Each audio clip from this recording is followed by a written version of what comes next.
you have knowledge to share, and that knowledge is very valued by journalists and publications. So find a way to share that knowledge. And if you share your knowledge in a meaningful way, it will benefit your business.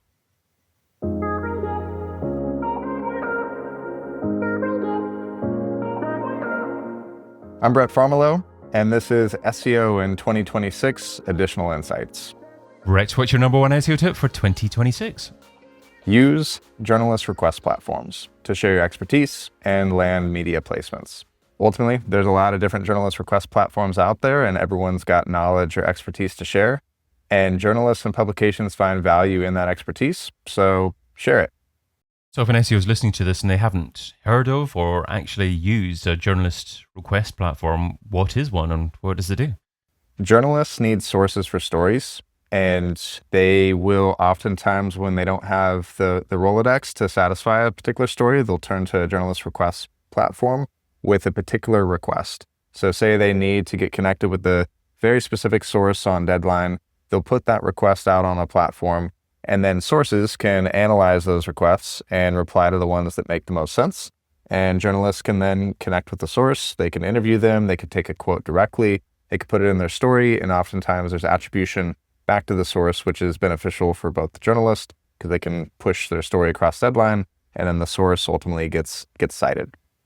And it would be great to get a feel of actually what you do, because obviously you run a journalist request platform. You're the founder of feature.com. You've also purchased, I believe, relatively recently, Help a Reporter Out as well. So what do those two different platforms do? Yeah, so Help a Reporter Out is a journalist request service, been around since 2008. 3 times a day, we will email a summary of journalist requests that we've received. And this is the most popular journalist request source that's been around for decades. So most folks in PR and SEO know of Haro. We also run Connectively, and Connectively is a journalist request platform. It's essentially Haro in a platform. And then we also run Featured, and Featured is a co-pilot for public relations. So you get connected with beyond journalist requests, byline article opportunities, journalists to pitch, podcast to pitch, and a variety of other different media forms.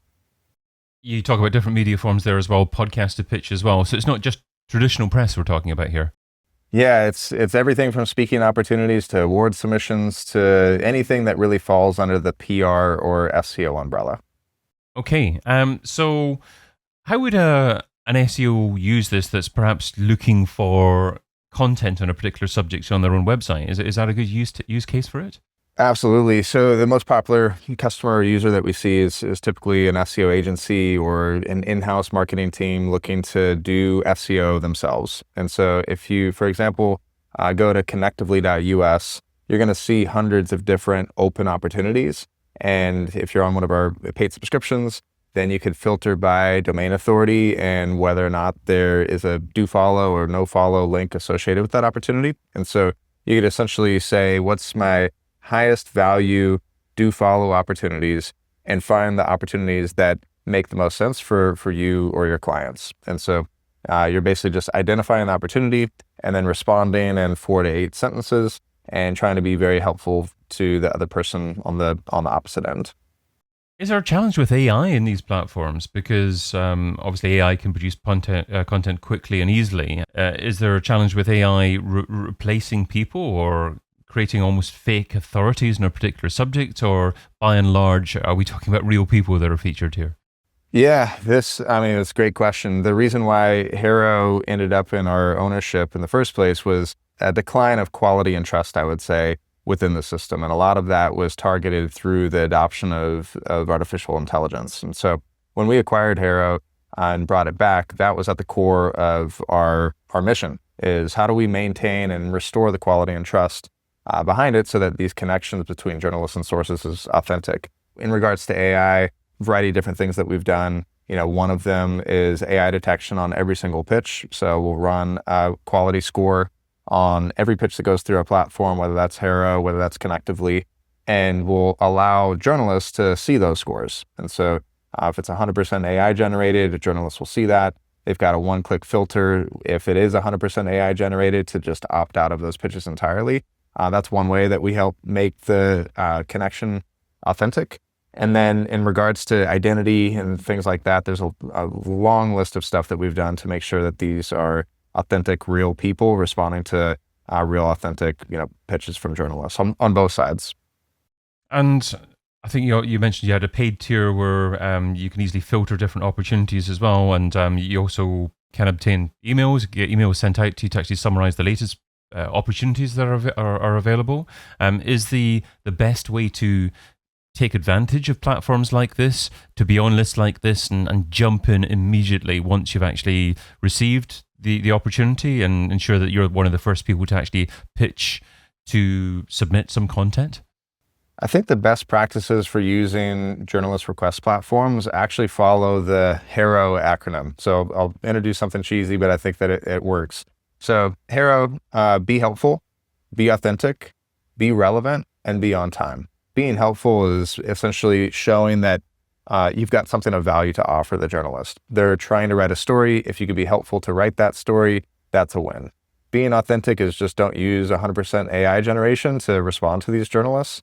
Being relevant is journalists will very, in a detailed fashion, list out the instructions on submission. Sometimes they want an exact subject line. Other times they want something specific in their pitch that will help them do their job. So following those instructions and being relevant, as well as making sure that you actually have their credentials, is super important. And then being on time, understanding that these journalists and publications oftentimes are working on deadline. It's not necessarily being the first in line, but it's being the top of the line with the best credentials and the most helpful response. Great. Okay. That's some great tips there. It was interesting that you said that journalists were looking for something specific, be it a subject line or the way that a pitch was actually received by them. And I guess many people don't read instructions properly, and that's a great way of filtering initially. Is there anything else that journalists tend to look for in terms of, for example, experience in a particular sector? Yeah, I think it always goes back to the actual query and the actual story that they're writing. Sometimes it's a more general article that relies on experience. And so oftentimes storytelling in your pitch is very important. And then other times it is all about the credentials. They need someone that specializes in a specific area of health and needs to be licensed in a particular geography and has to have the experience. So leading with credentials and why you're qualified is important in that scenario. So again, it just goes back to the particular instructions that a journalist has listed and then trying to reverse engineer what that journalist is actually looking for. And I guess an outreach specialist could take some tips from this to reach out to podcasters or journalists directly. What's some generally great practice that works now in 2026 in terms of outreach to actually get people to open the email that you sent them? I think that less is more in 2026 in terms of being an outreach specialist. I think that what we've seen is AI has made it incredibly easy to reach out to more people, and it's made it more noisy and less effective as a result. And so the outreach that I'm seeing winning on our platforms are the folks who aren't sending out a higher volume of pitches, but they're sending out a higher quality of pitch. And so what that means is you could use AI to do extensive research and not have to spend hours listening to certain podcast episodes to figure out what the latest thing is that the host is talking about. You could use AI to summarize that and better inform your pitch. So I think that when it comes to outreach, less is more in 2026, and it just has to be very targeted to the right person at the right time. Yeah, and that's a great tip, that use AI to analyze maybe a recent episode. You can get a transcript of it relatively easily, perhaps show notes as well, and pick out one particular element that's been in an episode that you can say that's resonated with you. Because I get pitched loads of times as a podcast host, I'd love to be on your show, and then they rattle on about what they've done or what they'd like to talk about without actually knowing what's relevant for the show. And if you can say something specific like, I love this element about your show, I'd like to talk about something similar, which is this, then it makes it much more likely that I'm going to be replying to them and engaging with them and probably having them on as a guest. Totally. And it's like when you're doing the outreach, it's how do you help that podcast host do their job more effectively? And so if you're doing AI analysis to figure out, okay, what are the trends that this host is talking about? And not necessarily saying, hey, because you've talked about this, and we could also talk about this, we're a good fit for the show. I think it's actually one step deeper to figure out what's the overall trend and trajectory that show is heading.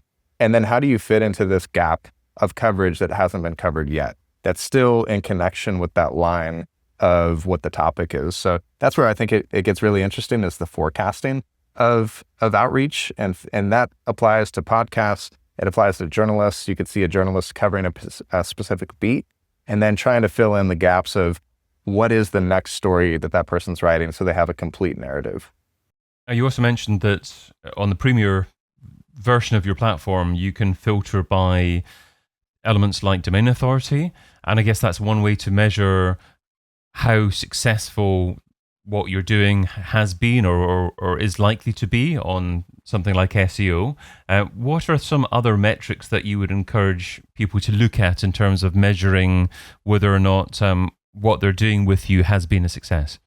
Yeah, that's a really good question. And in 2026, the metrics are changing. AI visibility scores is one thing that we're seeing more and more innovators measure against. So it's not just an increase in how authoritative their domain is, and it's not just an increase in overall search engine result pages and keyword increases. It's really around, is my brand visible in AI and LLMs? And so I think that there's a variety of different platforms that are emerging that help quantify that, but more and more we're seeing marketers start to shift their metrics towards the new front page of the internet. Is difficulty with measuring whether something has been a success or not making it more challenging to actually persuade decision makers to give this form of marketing a serious go? I think that it's not just the metrics that you could take executives back to for journalist request platforms in particular. I think it's also what you do with it. So when you land a media placement and you're on a great brand like Fast Company or Inc., how are you taking that placement, taking it to your sales team, helping those sales efforts become quantified in terms of reaching out to prospects, saying, hey, we've been featured on Inc., here's an article, here's our CEO talking about a particular thing that we've been talking about in our sales conversations. So I think that with anything, there's a primary focus, and the primary focus, obviously, of using a journalist request platform is better visibility online. But then there's all these secondary elements to say, is this helping with my sales conversations? Is this allowing our executive team to now go out on social media and share more information that's relevant and helpful for their followers? So I think that with anything, 2026 is a really confusing time, and it's not so much a black and white scenario. How do you start to fill in some of those blanks with the initiatives that you're doing? How does this fit in with other marketing activities or channels? Because there are so many things that modern marketer, modern SEO can be doing, and there are lots of different forms of content. For instance, do you sit down once a quarter and actually determine what your strategy is likely to be and how often you're to engage with a platform like yours? Or does it have to be just done reactively? I think that it's almost like working out. It's something that we've seen a lot of our customers calendar 15 minutes every single day to just see what the latest is from these journalist request platforms and then decide to act on certain ones that are relevant. I would say that journalist request platforms in particular are more of a regular cadence and a regular activity that you practice to make sure that you never miss an opportunity. Because if you miss an opportunity that's perfect to talk about what you do in a high value publication, then that's a pretty big miss. So most of our customers use our platforms every single day because it's such a high value added activity. That said, it does take a lot of time, which is why I think that using a monitoring service to ingest all the different opportunities and be alerted is a really smart use for saving time and getting those placements. Is this an SEO role or a digital PR role or a blend, or are two roles the same nowadays? I think everything's blended these days. I think that the job titles that we see subscribe range from PR manager to digital PR specialist to outreach, manager to everything, to just a do-it-yourself, founder. So I think that it's pretty interesting. The thing that I really like about where we're at in 2026 is that PR is accessible. It's accessible by people who have knowledge to share, and I think that's a really good thing and a net positive for the world. Brett, what's the key takeaway from the tip you shared today? The key takeaway is that you have knowledge to share, and that knowledge is very valued by journalists and publications. So find a way to share that knowledge, and if you share your knowledge in a meaningful way, it will benefit your business. Brett Farmiloe is founder and CEO at Featured. Find out more over at featured.com. Brett, thanks so much for being part of SEO in 2026. Thanks for having me. I've been your host, David Bain. Get your copy of SEO in 2026, the book, over at SEOin2026.com.